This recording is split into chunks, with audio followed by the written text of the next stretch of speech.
اگر ملکوں ملکوں ملنے کے نہیں نایاب ہیں ہم، ڈھونڈو گے اگر ملکوں ملکوں ملنے کے نہیں نایاب ہیں ہم، تعبیر ہے جس کی حسرت و غم، اے ہم نفس ہو وہ خواب ہیں ہم۔ شاد عظیم آبادی کے اس شعر کے ساتھ ہم نے اپنے لیکچر کا آغاز کیا۔ میرا نام فرحان علی ہے اور میں tutoria.pk پر اردو کا آن اسکرین انسٹرکٹر ہوں۔ آئیے اب ہم آپ کی کتاب کے چوتھے سبق شاعروں کے لطیفے، جس کے مصنف مولانا محمد حسین آزاد ہیں، اس کے اوور ویو کی طرف بڑھتے ہیں۔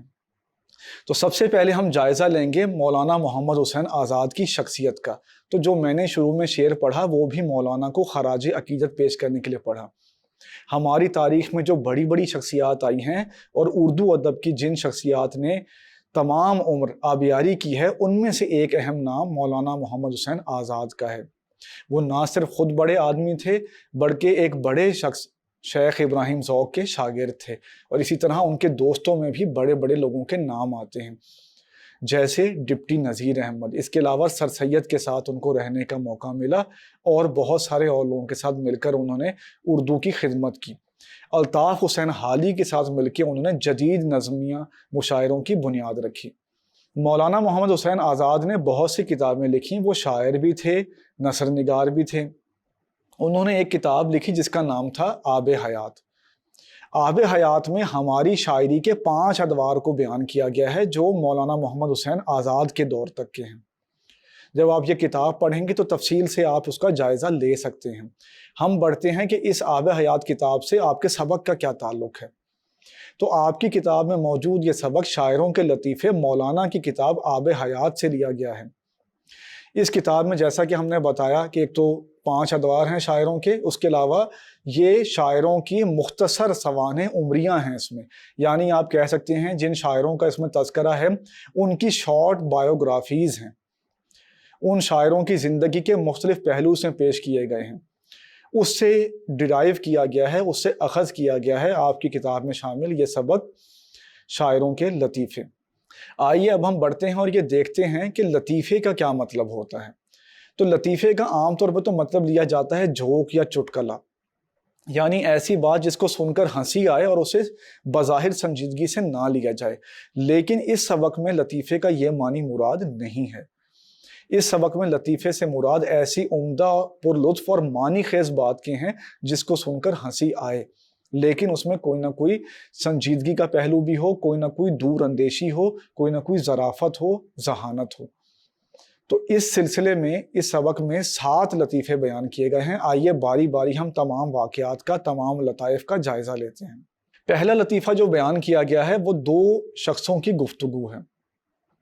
جیسے آپ کو پتہ ہے کہ ہر دور میں یہ بحث رہتی ہے کہ کون اس دور کا بڑا شاعر ہے، کون اس دور کا بڑا فنکار ہے۔ تو اس دور میں بھی یہ بحث جاری تھی۔ 2 لوگ جو ہیں یہ بحث کر رہے تھے کہ میر تقی میر جو ہیں ان کا مقام بلند ہے یا مرزا سودا کا مقام بلند ہے۔ تو جب ان کی بحث کا کوئی نتیجہ نہ نکلا تو یہ دونوں آئے خواجہ باسط کے پاس جو ان کے پیر و مرشد تھے۔ خواجہ باسط سے انہوں نے عرض کی کہ آپ بتائیں حضور کہ ان میں سے کون بڑا شاعر ہے۔ خواجہ باسط جو ہیں وہ شعر شناس آدمی تھے، انہوں نے بڑی خوبصورت بات کی۔ انہوں نے کہا کہ میر تقی میر کا کلام آ ہے اور مرزا سودا کا کلام واہ ہے، اور انہوں نے 2 شعر بھی پڑھے۔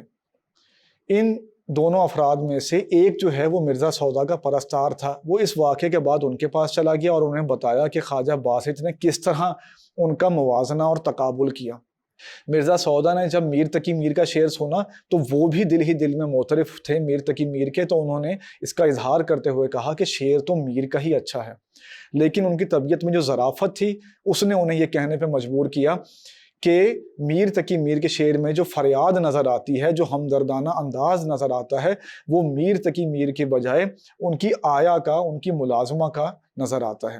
ایسا لگتا ہے کہ ان کی ملازمہ ان کی فکر مندی میں یہ باتیں کہہ رہی ہیں۔ تو یہ پہلا لطیفہ آپ نے سماعت کر لیا۔